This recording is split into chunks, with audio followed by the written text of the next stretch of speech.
Ransomware or ransomware attacks, whichever way you want to take it, but once ransomware hits, then usually all your files are encrypted. Why I'm saying usually? Because yes, that's the common way to make your files unreadable for yourself by the attacker and then claim ransom, obviously, to then release the files once you pay.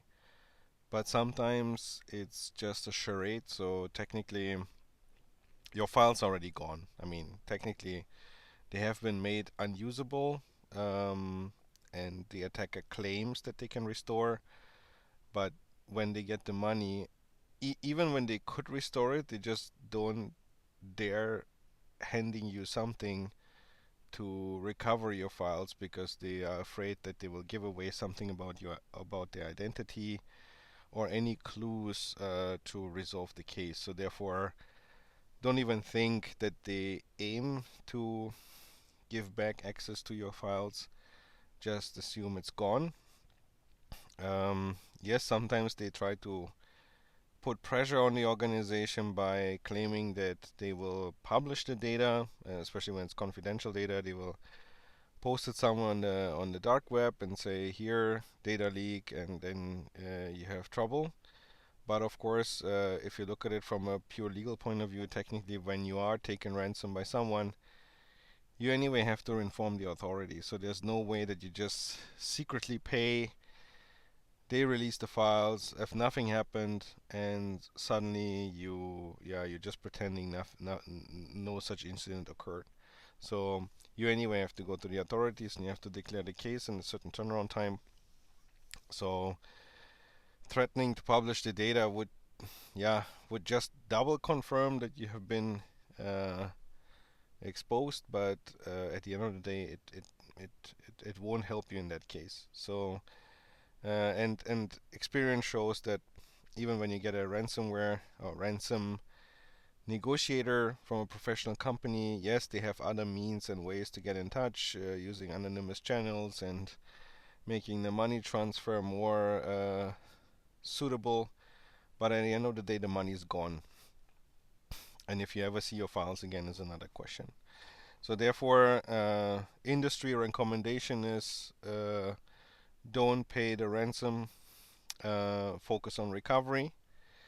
And obviously, also as a preparation technique, yes, it's no harm to get in touch with companies who are experienced handling ransomware attacks and ransom attackers, but you rather invest your money into focusing on recovery and security, so that at least when they took the file ransom and said you're going to publish them, you know they're anyway encrypted, so it's kind of useless if they publish that. So there's no leverage from that, and you can also live without your data because you can recover it from a different source.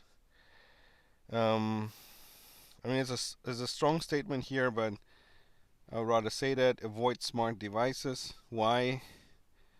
Does the business case of that smart device, or let's say, is the value add of that such smart device so much that you really should rely on this? Because smart devices, again, since everything is interconnected, everything is attackable, lateral move is possible, so even from a small item, it can become very big, butterfly effect, yeah. So at the end of the day, if you try to keep things simple and focus on the protection of the data, and you focus on a good recovery strategy, approach, handbook, and training and lessons learned, you're investing into the right angle. Because attacks are inevitable, and they always say it's not a matter of if, it's a matter of when. Yes, it's all true. So it's just the question is, does it gonna hit you hard, or is it just a small thing, like parts of the business or the full business? But just prepare for the worst. Yeah. And here in the opinion corner, you can see plan for more than 20 days downtime. Because all the big ransomware cases that you can see on the media, be it public libraries and even like companies where I would say, really, as an attacker, was that really the what was it for? For the fame? But no one knows who it was, so therefore, why did they even attack a library? I mean, come on, there's other, I don't want to say nicer targets, but come on, libraries are anyway suffering. Yeah. So therefore, but plan for 20 days. That's what you hear in the media. Everyone took longer than 20 days to recover for all business functions. Of course, some vital functions should be recovered within a few hours, but then reinstating the business to the actual state of art as it was before, more than 20 days. And the only way to circumvent that is when you have the business continuity planned based on very manual workarounds. Sometimes it really means open the archive, take out the paper files, take the fax machine, connect the phone, and start doing your business as it used to be 15, 20 years ago. But it doesn't have to be so dramatic, because technically for each system that you may have, there might be, let's say, an interim software as a service solution, so that at least you don't have to do everything manual and you stay very much connected to your business partners. And that all the data that's generated in the meantime while you're recovering from ransom is not wasted into paper, and it has to be keyed in later, or whatever mechanisms that may eat your time. So if you have some interim solution at a small separate network, separate installation, totally different to your company, so no one would even expect it was yours, or you just have a service that you subscribe and use just mobile devices to use it, then it's the best thing to at least fill the gap and have later something reusable after you recovered, because you have to reinstate the data for that time period where you have been running your business so-called manually or not with the original systems. That will help you to reinstate. Uh, Isolated emergency networks, yes. The good old disaster recovery approach, where physical computers and a physical network, no Wi-Fi, cables, everything, no internet, and you can go to that location, start your computers, run the system, bring.